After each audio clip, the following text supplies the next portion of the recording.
Assalamualaikum warahmatullahi wabarakatuh. Perkenalkan, saya Siti Aisyah, mahasiswa dari Universitas Muhammadiyah Riau Pekanbaru, Fakultas Ekonomi Bisnis, jurusan Manajemen. Di sini saya akan menjelaskan apa itu urgensi pendidikan kewarganegaraan. Istilah kewarganegaraan memiliki arti keanggotaan yang menunjukkan hubungan atau ikatan antara negara dan warga negara. Kewarganegaraan diartikan segala jenis hubungan dengan suatu negara yang mengakibatkan adanya kewajiban negara itu untuk melindungi orang yang bersangkutan. Adapun menurut Undang-Undang Kewarganegaraan Republik Indonesia, kewarganegaraan adalah segala hal ikhwal berhubungan dengan negara. Kewarganegaraan dapat dibedakan dalam dua artian, yaitu kewarganegaraan dalam arti yuridis sosiologis dan kewarganegaraan dalam artian formil material sebagai berikut. A. Kewarganegaraan dalam artian yuridis sosiologis. Yang pertama yaitu kewarganegaraan dalam arti yuridis ditandai dengan adanya ikatan hukum antara orang-orang dengan negara. Yang kedua, kewarganegaraan dalam arti sosiologis tidak ditandai dengan hukum, tetapi dalam ikatan emosional seperti ikatan perasaan, ikatan keturunan, ikatan nasib, ikatan sejarah, dan ikatan tanah air. Yang B. Kewarganegaraan dalam arti formil material. Yang pertama, kewarganegaraan dalam arti formil menunjukkan pada tempat kewarganegaraan itu berdomisili. Dalam sistematika hukum, masalah kewarganegaraan berada pada hukum publik. Yang kedua, kewarganegaraan dalam arti material menunjukkan pada akibat hukum dari status kewarganegaraan, yaitu adanya hak dan kewajiban warga negara. Isi pendidikan Pancasila dan kewarganegaraan adalah berkontelasi pada pengembangan nilai-nilai keluhuran sebagai berikut. Pertama, nilai-nilai cinta tanah air. Yang kedua, kesadaran berbangsa dan bernegara. Yang ketiga, nilai-nilai demokrasi, hak asasi manusia dan lingkungan hidup. Yang kelima, kerelaan berkorban untuk masyarakat, bangsa dan negara. Serta yang keenam, kemampuan awal bela negara. Setiap warga negara hakikatnya dituntut untuk dapat hidup berguna dan bermakna bagi negara dan bangsanya. Untuk itu, diperlukan bekal ilmu pengetahuan, teknologi, dan seni ipteks yang berlandaskan pada nilai-nilai agama. Fungsinya adalah sebagai panduan dan pegangan dalam kehidupan bermasyarakat, berbangsa, dan bernegara. Dalam konteks pendidikan kewarganegaraan, nilai budaya bangsa menjadi pijakan utama.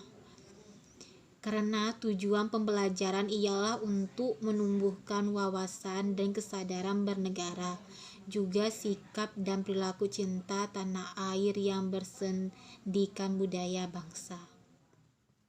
Selanjutnya, saya akan membahas inti kajian identitas nasional. Apa yang dimaksud dengan identitas nasional? Secara etimologis, identitas nasional berasal dari dua kata, identitas dan nasional. Konsep identitas nasional dibentuk oleh dua kata. Tujuan utama adanya identitas nasional adalah sebagai alat untuk mempersatukan bangsa. Seperti kita ketahui bahwa Indonesia memiliki berbagai macam suku, agama, dan kebudayaan. Identitas nasional digunakan sebagai merek untuk mempersatukan keberagaman Indonesia tersebut. Dengan demikian, identitas menunjuk pada ciri atau penanda yang dimiliki oleh seseorang, pribadi, dan dapat pula kelompok. Penanda pribadi misalkan diwujudkan dalam beberapa bentuk identitas diri, misalnya dalam kartu tanda penduduk, ID card, dan surat izin mengemudi, surat pelajar, dan kartu mahasiswa. Identitas nasional lebih dekat dengan arti jati diri, yakni ciri-ciri atau karakteristik. perasaan atau keyakinan tentang kebangsaan yang membedakan bangsa Indonesia dengan bangsa lainnya. Apabila bangsa Indonesia memiliki identitas nasional, maka bangsa lain akan dengan mudah mengenali dan mampu membedakan bangsa Indonesia dengan bangsa lain. Demikianlah pengertian identitas secara etimologis. Identitas nasional berkaitan dengan pengertian bangsa, sedangkan bangsa adalah suatu keseluruhan alamiah dari seseorang, karena daripadanya lah seorang individu memperoleh realitasnya. Artinya, seseorang tidak akan mempunyai arti bila terlepas dari masyarakatnya. Dengan kata lain, seseorang akan mempunyai arti apabila ada dalam masyarakat. Dalam konteks hubungan antar bangsa, seseorang dapat dibedakan karena nasionalitasnya, sebab bangsa menjadi ciri yang membedakan bangsa yang satu dengan bangsa lainnya. Selanjutnya, dinamika dan tantangan integrasi nasional. Integrasi nasional merupakan salah satu cara untuk menyatukan berbagai macam perbedaan yang ada di Indonesia. Integrasi itu sendiri dapat dikatakan sebagai suatu langkah yang baik untuk menyatukan sesuatu yang semula terpisah menjadi suatu keutuhan yang baik bagi bangsa Indonesia. Misalnya, menyatukan berbagai macam suku dan berbudaya yang ada serta menyatukan berbagai macam agama yang ada di Indonesia. Pentingnya integrasi nasional untuk diwujudkan dalam kehidupan masyarakat Indonesia dikarenakan masyarakat Indonesia merupakan negara yang masih berkembang atau dapat dikatakan negara yang masih mencari jati diri. Selain itu, integrasi nasional sangat penting untuk diwujudkan karena integrasi nasional merupakan suatu cara yang dapat menyatukan berbagai macam perbedaan yang ada di Indonesia. Hal ini disebabkan negara Indonesia sangat dikenal dengan keanekaragaman suku, budaya, dan agama.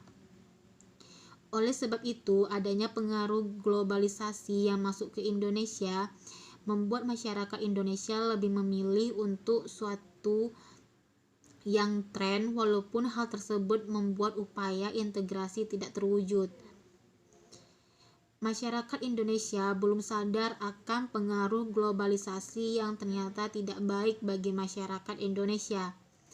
Selain pengaruh globalisasi, masyarakat Indonesia bertindak atas wewenang sendiri maupun kelompok sehingga konflik terjadi di mana-mana seperti pertengkaran antar suku, pembakaran tempat-tempat ibadah, dan lain sebagainya. Konflik tersebutlah yang membuat integrasi nasional susah diwujudkan. Upaya integrasi terus dilakukan agar Indonesia menjadi satu kesatuan yang mana disebutkan dalam semboyan Bhinneka Tunggal Ika. Saya akan menjelaskan faktor yang mempengaruhi integrasi nasional. Adanya rasa yang senasib dan seperjuangan yang diakibatkan oleh faktor-faktor sejarah Indonesia telah mengalami sejarah yang kelam di masa lalu, terutama zaman di mana Indonesia dijajah oleh bangsa lain selama bertahun-tahun. Adanya ideologi nasional, adanya sikap, tekad, dan keinginan untuk kembali bersatu, adanya macam dari luar. Faktor pendukung integrasi nasional yang A. Penggunaan bahasa Indonesia. Bahasa Indonesia adalah bahasa pemersatu bangsa. Yang B. Semangat persatuan serta kesatuan di dalam bangsa. Yang C. Adanya kepribadian dan pandangan hidup kebangsaan yang sama, yakni Pancasila. Yang D. Saya akan menjelaskan faktor pendukung integrasi nasional. Yang A. Penggunaan bahasa Indonesia. Bahasa Indonesia adalah bahasa pemersatu bangsa. Yang B. Semangat persatuan serta kesatuan di dalam bangsa. C. Adanya kepribadian dan pandangan hidup kebangsaan yang sama yakni Pancasila. Yang D. Adanya jiwa dan rasa semangat dalam bergotong royong. Faktor yang penghambat integrasi nasional. Pertama, kurangnya penghargaan terhadap kemajemukan. Indonesia adalah negara yang memiliki jumlah suku dan kebudayaan terbanyak di dunia. 2. Kurangnya toleransi antar sesama golongan. Integrasi nasional tidak akan pernah terwujud. Yang ketiga, kurangnya kesadaran di dalam diri masing-masing. Yang terakhir, adanya sikap ketidakpuasan terhadap ketimpangan dan ketidakmerataan pembangunan. Inti kajian negara dan konstitusi.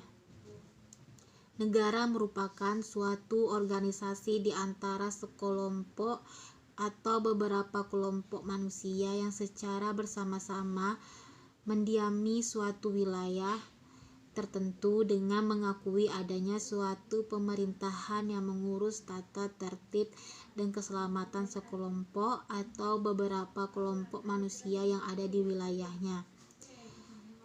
Konstitusi diartikan sebagai peraturan yang mengatur suatu negara, baik yang tertulis maupun tidak tertulis. Konstitusi memuat aturan-aturan pokok fundamental yang menopang berdirinya suatu negara. Antara negara dan konstitusi mempunyai hubungan yang sangat erat, karena melaksanakan konstitusi pada dasarnya juga melaksanakan dasar negara.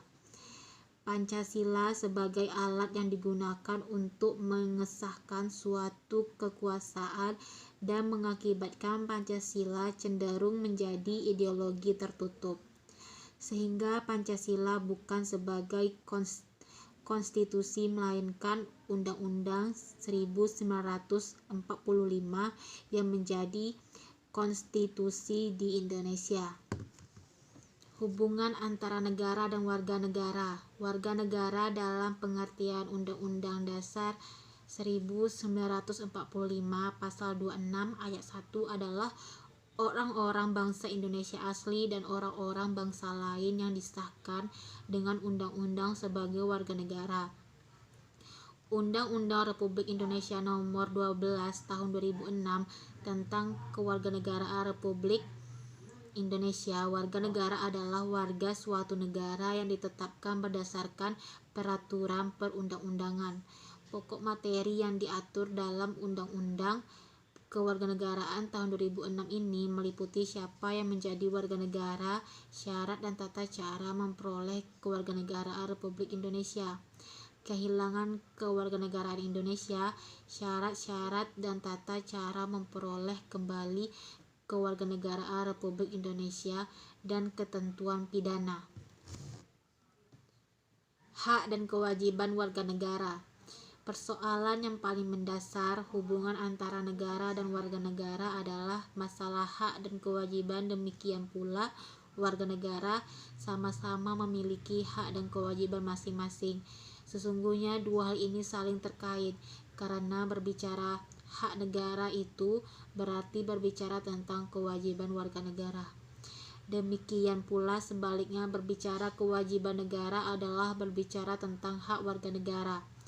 Hubungan negara dan warga negara terbagi menjadi tiga, yaitu pluralis, marxis, dan sintesis. Penerapan demokrasi di Indonesia. Demokrasi terbagi atas demokrasi langsung, demokrasi tidak langsung, atau demokrasi perwakilan. Demokrasi perwakilan dengan sistem pengawasan langsung dari rakyat. Demokrasi langsung memungkinkan semua warga negara tanpa melalui perwakilan seperti pejabat yang dipilih atau diangkat untuk dapat ikut dalam pembuatan keputusan negara. Demokrasi tidak langsung digunakan sistem perwakilan di mana keputusan diambil melalui perwakilan warga negara. Demokrasi ini dijalankan oleh rakyat melalui wakil rakyat yang dipilihnya melalui pemilu. Rakyat memilih wakilnya untuk membuat keputusan politik.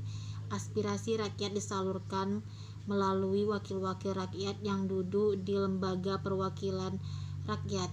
Pejabat pemerintahan dalam sistem demokrasi perwakilan memangku jabatan atas nama rakyat dan tetap bertanggung jawab kepada rakyat atas semua tindakan yang mereka lakukan.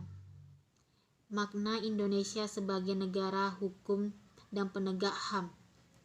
Makna Indonesia sebagai negara hukum adalah segala aspek kehidupan berbangsa dan bernegara serta administrasi pemerintahan harus didasarkan pada hukum dan segala produk perundang-undangan yang berlaku. Penegakan HAM adalah melakukan berbagai tindakan dalam rangka membuat HAM lebih diakui serta dihormati oleh pemerintah dan masyarakat.